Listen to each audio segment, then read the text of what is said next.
When you think of Pyro, what's the first thing that comes to mind? For some people, it's WM1. For others, it's Air Blast. But for me, the thing I associate the most with Pyros is combos.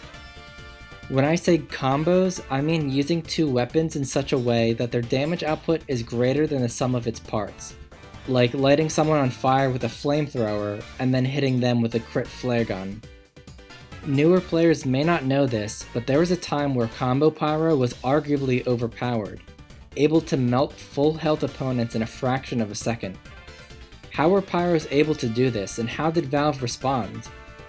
Well, that's exactly what I want to cover in this video.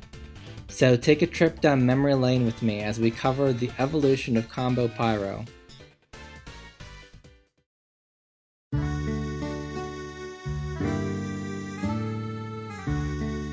The concept of Pyro having weapons that combo with one another was first conceived with the Pyro update of June 2008. Up until this point, Pyro was an extremely weak class. He was designed to be an ambush class, yet his damage output was lower than other classes like Scout and Soldier. This issue of lackluster damage was somewhat fixed with the newly introduced Extinguisher. This weapon has been through a lot of changes over the years, as we'll see throughout the video. But the original iteration of the Extinguisher was a monster. After lighting someone on fire with even a single flame particle, it would deal a whopping 195 damage, enough to kill 8 of the 9 classes when you account for the damage of the initial flame. This update also introduced the flare gun, but believe it or not, the flare gun didn't have its now iconic crit on burning players stat until much later, so for now we'll be skipping over it.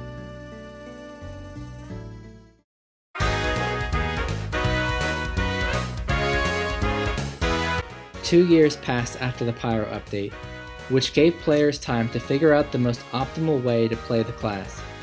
The dominant strategy that arose was one that involved switching between all 3 weapons, much more than with other classes.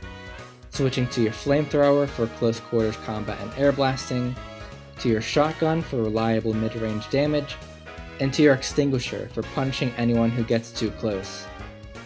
Valve must have taken notice of this strategy, because in the Mann-conomy update of 2010, they released every Combo Pyro's favorite flamethrower, the Degreaser. Upon release, the Degreaser granted Pyro a plus 65% faster weapon switch across all weapons. Essentially, it was tailor-made to be a combo tool, and players were quick to combine it with the Extinguisher for a devastating combo, otherwise known as the Puff and Sting combo. If you thought the original stock Extinguisher combo was strong, now imagine it happening 65% faster. It wasn't uncommon for players to fall to a swift Extinguisher crit before they even had a chance to react.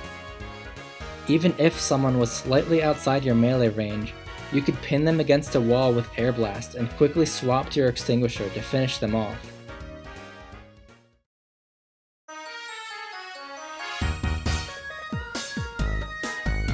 With this update, the flare gun was finally buffed to crit versus burning players, just like how it is today.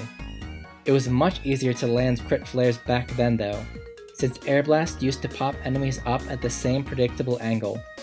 All you had to do was light someone on fire, Air Blast them into the air, and shoot your flare gun at them. The Degreaser, flare gun, and extinguisher loadout became the go-to for combo pyros, allowing them to deal 90 damage at mid-range and 195 damage at close range in less than a second. Using the flare gun with the Degreaser was so fast that players could even crit opposing pyros, a technique dubbed flare punching.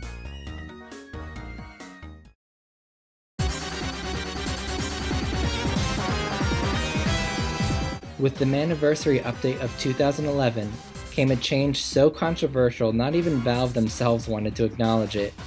Pyro could now equip the Reserve Shooter. Nowadays, the Reserve Shooter is pretty bad on Pyro, but back then it mini-crit on air-blasted opponents, which was just as ridiculous as it sounds. Keep in mind that, just like with the flare gun, this was back when air blasts sent enemies in the same predictable trajectory. Speaking of the flare gun, it now faced stiff competition from the Reserve Shooter. which boasted greater damage potential and the ability to kill opposing Pyros, which the flare gun was unable to do outside of the comparatively unreliable flare punch.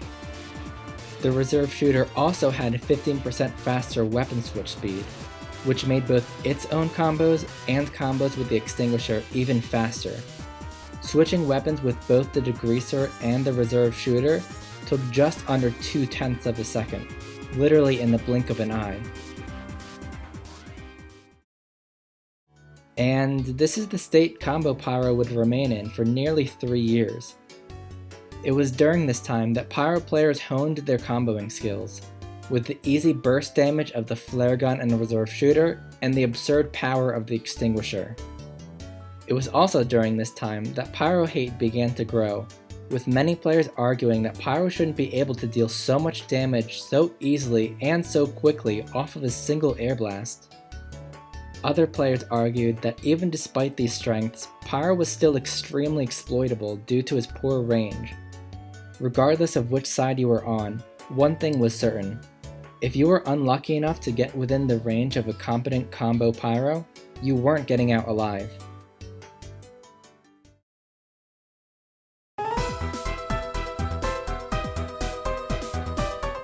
Perhaps the complaints against Pyro had finally reached Valve, because on June 2014, the extinguisher received its first nerf.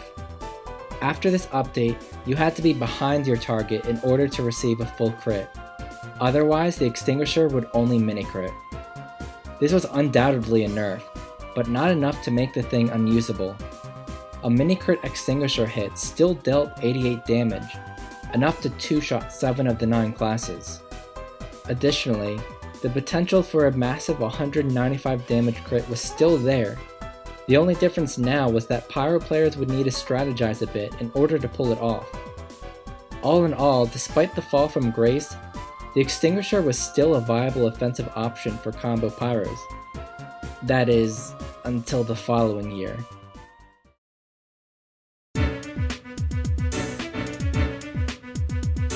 Tough Break was a fitting name for this update, because Pyro couldn't seem to catch a break here. The extinguisher, despite already being nerfed once in the year prior, was nerfed yet again. And if last year's nerf was a slap on the wrist, then this one was outright murder. It regained its 100% critical hits versus burning player stat, but was also given a minus 33% damage penalty, meaning its crit only dealt 131 damage as opposed to the previous 195, and it was made to deploy a whopping 75% slower. We found out in the Blue Moon update much later that this slow deploy time was intended to pay for the burst damage, but they completely missed the mark. Part of what made the old Puff and Sting combo so terrifying was that it could be pulled off so quickly. Even the degreaser couldn't salvage the extinguisher, which, speaking of which, was also nerfed as a combo tool. Rather than giving all of your weapons a 65% faster switch speed, it now has a 60% faster switch to speed and a 30% faster switch from speed. This change nerfed Pyro's effectiveness as a combo class. Ever since the degreaser's release back in 2010, the strategy was to first light someone an air blast with the degreaser, and then switch to another weapon. It should be noted that this update also increased the switch speed of all weapons from 0.67 seconds to 0.5 seconds.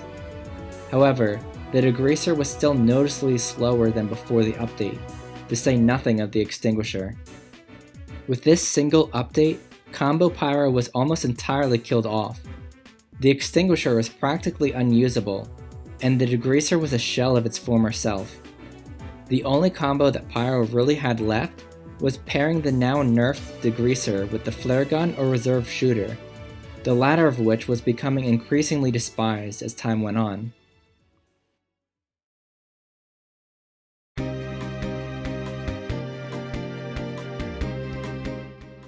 Finally, we come to Jungle Inferno and the Blue Moon update.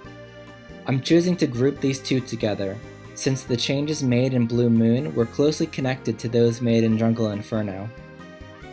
These two updates brought a lot of great Pyro changes, but for this video I'll only be going over the ones that affected the combo playstyle.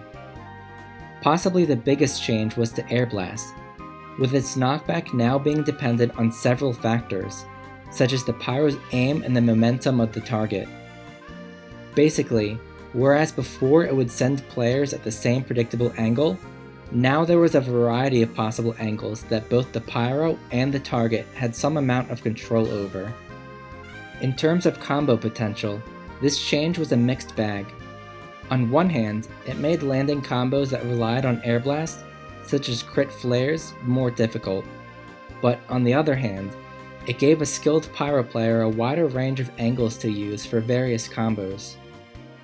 The reserve shooter, 6 years after being given to Pyro, was changed so that it no longer mini-crits air-blasted enemies, allowing the flare gun to return to its spot as the go-to combo secondary. The Extinguisher was completely reworked in an effort to embrace the combo finisher playstyle that it had had from the start. The horrible deploy speed penalty was removed, and now its damage depends on how much afterburn remains on the target.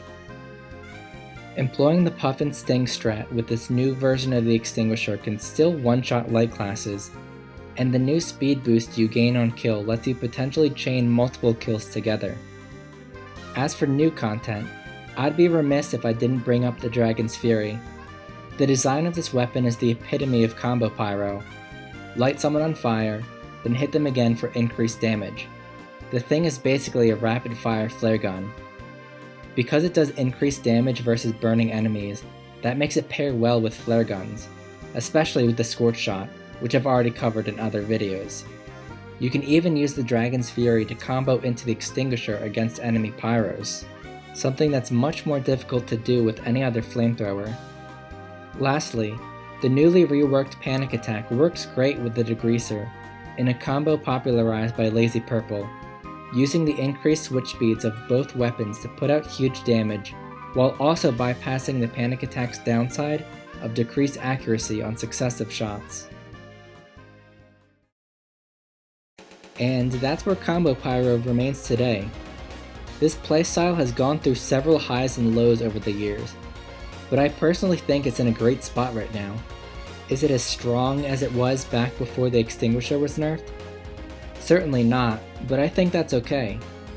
Now there are even more combos to experiment with, and all of them require a level of skill and strategy that wasn't seen prior to Jungle Inferno. If you're someone who played Combo Pyro during pre-Tough Break years, I encourage you to give it another shot. This playstyle is still just as dopamine inducing as it was back then.